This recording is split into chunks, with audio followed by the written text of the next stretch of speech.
So, in your question, I'm assuming it might be when you should receive that refund completely to your account.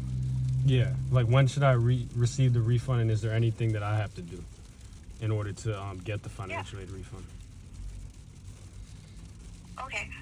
So to receive your refund, since you already withdrew from the or all your courses, it takes roughly 5 to 10 business days for the refund to apply. But then the second portion is, Dylan, I don't know if you saw the email from your drop-in advisor, Erica, who assisted you, but she sent you some withdrawal questions from the university. So Right. you just have to answer those questions as well. And you can either send it back to Erica, or if you're comfortable, you can copy me on the email, and I can submit you officially through the withdrawal workflow in our system. Yeah. So I ended up emailing her back those questions the first day. Like I met with her on the 10th, and then I emailed her back the questions, and like I sent her that email the same day. So I already did that. You did that one already? Okay, perfect. So let me then double check for you, Dylan. Just make sure that you're in the workflow. Why is dropping out of college so difficult? Shout out to her though. She's doing her job, you know. Do you think her job is hard? Not really. Should I ask her how her day's going? Maybe. I feel like those people have bad days a lot. You know, they deal with a lot of complaints and stuff like that. Yeah. So that can be a tough job sometimes. Would you ever work at a college?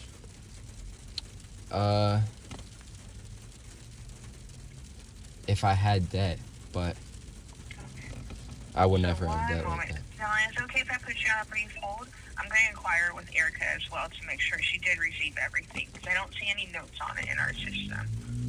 Okay. Yep. Okay, That's fine. one moment. I'll be right back.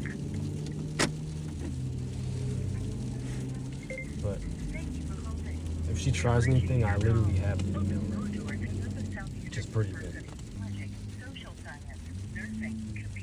Come on. That's why I locked the door. Like, what is? What would be your response to people who say that you can start a business, you can do a side hustle, and be in college at the same time? Well, my response would be, well, first of all, here's the thing how I evaluate situations. My first thing would be is I would look at who's saying it. So if he's saying it and he's out of shape and he stutters with his words, he doesn't really know how to talk, and like, you know, you just get that type of energy from him that he doesn't put in work, then I would just not take him serious and I try to give him advice. But if the person who was trying to accomplish that goal goes to the gym every day, they build schedules, they gain knowledge every day, and they're really about business, then it's completely possible. So we've seen it from people. We've seen it from J. Cole. We've seen it from a lot of people. So it's definitely possible, but I also would say that it's easier to focus on your business, and it's easier to put all your focus into your business if you're not in college at the same time. But then again, you could also argue that if you're in college, bro, it's simple as this, bro. Just make a schedule every day and have enough discipline to not fuck up that schedule, not mess up that schedule. Me personally, where I messed up at was I would have a schedule, but I allowed external stuff outside of me fuck up that schedule, like messing with girls, a bunch of shit, and just like that's pretty much the main one, which is pretty sad. But I take accountability. It happens. So you need to. I take that and I tell you guys, if you're in college right now and you don't want to wait 4 years to get rich, which is very common, because you need that as a man too. If you're in college right now and you're okay with waiting 4 years to get rich, I'm not bashing you, but I am simply saying that you might have lower testosterone than people who don't want to wait 4 years to get rich, which isn't a bad thing. You're focusing on your shit and you can build your testosterone in other ways, like going to the gym every day. But for the people who don't want to wait 4 years to get rich and want to focus on the side hustle, main things is make sure that you look in the mirror first and you make sure that you're the type of person who would get taken serious. Because you can't just walk around saying stuff like, oh, I want to build a business and go to college, but you're fat. and you don't take your life serious. So look at yourself in the mirror, check yourself, put yourself in check first. Second thing is all it takes is schedule. Sit down at your desk and write down a schedule and make sure you hold yourself accountable. Yeah, you can have time to spend with other people, with some girls. You can mess with girls. You can spend time with your friends. Just make sure you set time aside for that in your schedule, so you're still following your schedule. You just have some free time to balance your life out. So what would you say? Because I feel like you had a degree that wasn't worth the school, how much you paid for the school you were going to. But what would you say to somebody who wants to do the same things as you financially, like start a business and stuff like that, but they're going to a state school, they're not paying a lot of money for college, and they're in like any degree. Let's say they're going to college for free. Like, would you still, or not for free, but for very little money, would you still, because a common criticism of those people is that you don't need to drop out of college, you know. It's perfectly reasonable for you to stay in there and do all the business stuff on the side. I understand why you dropped out, because it might not have been financially sensible, but what would you say to people who are in good financial situations in terms of how much they're paying for college, but they still want to drop out? Would you advise them to drop out, or would you say that it's possible and that they should stay in college and do both at the same time? Okay. I would never say it's not possible to do both. If you're in college right now and your college is not that expensive, say you go to a community college and you have a good deal, like you're getting a lot of bang for your buck, they would say. Like, you're not paying that much tuition, and you know that your degree will pay off eventually. Again, analyze yourself. Do you really want to do this thing in 4 years? If the answer is yes, put your all into it. But if the answer is no and you want to do some other stuff, then regardless of how much money it is, I would still say that as a man, you need to be decisive. You cannot be indecisive. You don't have time to be indecisive. Make a decision, and Hi, Dylan. They don't want you to be put Yeah, on hello? the game. Hi. So I spoke with Erica, and she He's trying to give you free informed me game. that she's And look what they're familiar doing with to him. withdrawal completely from the university. Wow. So I went in and checked on your account as well on the back end, and it does show you as inactive and withdrawn. So I can transfer you to financial aid to inquire about the exact date when you should be receiving your complete refund back to your account.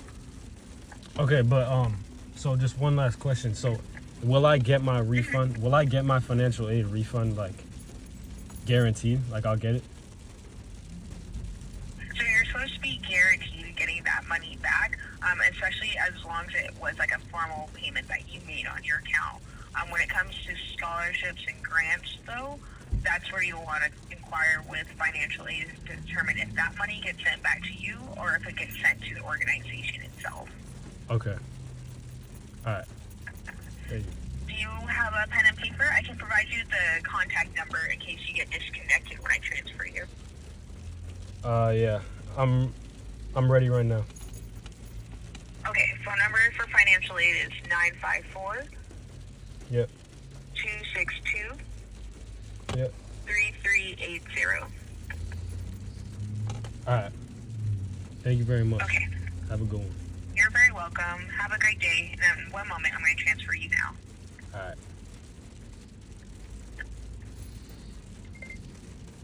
I was gonna do this, but all right. So let's get back to it. What I was saying is, if you're in community college, your bill is not that high, but you also want to be an entrepreneur. You also want to be an entrepreneur and be your own boss. The most important thing is the schedule thing. So, but we already went through that. So I guess my last piece of advice to you would just be to spend an hour and just sit down and fully self-analyze yourself. Fully analyze, do I really want to do this in 4 years? And if you have an instinct where it says no, then drop out and focus on what you really want to do for at least 2 years. But if that doesn't pay off for 2 years, you need to fully take accountability for what you did. I'm not saying give up, but you need to accept that life isn't fair and that reality will hit you eventually. and that when you pull your pants down, you have a penis. So, with that being said, like real shit. With that being said, you have shit that you gotta put on your back every day. So, if you dropped out of college and your business isn't working out for you within 2 years, you need to, okay, this is my passion. I'm gonna put 60% of myself into my passion, but I'm gonna enroll back into a university and finish off my degree so I can actually have a guaranteed way to put food on the table. And then you're just gonna have to deal with the cards that was dealt. But then again, it's like, I also wouldn't bash the men who say, fuck that, I'm not enrolling back in college because I truly believe that this will pay off. Right. Because that's a form of ambition, and that I feel like ambition is directly linked to testosterone. Okay, I just want to make sure people understand that dropping out is not always the answer. You know, sometimes it is completely viable that you stay in school and, you know, pursue your entrepreneurial endeavors. Yeah. So you have to, like Dylan said, you have to really self-analyze before you make that decision. It's not as simple as, oh, I want to be an entrepreneur, let me drop out of college. That's not how it works. You have to have a plan behind it, and you have to really take some time and understand the position you're at in life. So when you drop out, make it so that every day you wake up, you don't waste any day. Because if you waste the day that you wake up, you may as well enroll back into college. You have no time to waste. You have to fully accept that once you drop out, you need to make your passions come true. And that should fuel you enough. As in me personally, I'm fueled right now because within the next year, I want to get out of my mom's house. I want to move out. And that fuels me enough to the point where I'm going to make that happen. So, yeah, eventually I'll be able to buy my university that I dropped out of. So, for sure. free game.